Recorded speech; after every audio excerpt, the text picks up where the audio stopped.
ஒரு நபருக்கு உதவி செய்வது, அது எந்த உதவியானாலும் இருக்கலாம். அந்த அநியாயத்திற்கு பகரமா ஒரு நியாயம் வாங்கி தரக்கூடிய உதவியா இருக்கலாம். இல்ல அப்படின்னு சொன்னா அந்த அநியாயம் செய்யப்பட்ட அந்த நபருக்கு ஆறுதல் சொல்வது கூட ஒரு உதவி என்பதாக பெருமானார் ஸல்லல்லாஹு அலைஹி வஸல்லம் அவர்கள் சொல்லி காண்பிக்கின்றார்கள். மூணாவது, நன்மையான சூழல்களை நமக்கு நாமே உருவாக்கி கொள்ளணும். ஏதாவது ஒரு பாவத்தை செஞ்சுட்டு இன்னைக்கு சூழ்நிலையை காரணமாக காமிப்பது ஒரு முஃமினுடைய அடையாளம் அல்ல, அது ஒரு முஸ்லிமுடைய செயலும் அல்ல என்பதாக பெருமானார் ஸல்லல்லாஹு அலைஹி வஸல்லம் சொல்லி காண்பிக்கின்றார்கள். நமக்கு நாமே நன்மையான சூழலை உருவாக்கணும்.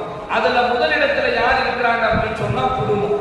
நம் குடும்பத்தை உருவாக்குவது, நம் குடும்பத்தார்களை நன்மை செய்யக்கூடியவர்களாக உருவாக்கணும். நம் குடும்பத்தினுடைய சூழல்களையும் நன்மையான ஒரு சூழல்களை குடும்பத்தார்கள் முதல்ல நம்ம உருவாக்கி விடணும். எல்லாமே வீட்டில் ஏதோ ஒரு நிலையில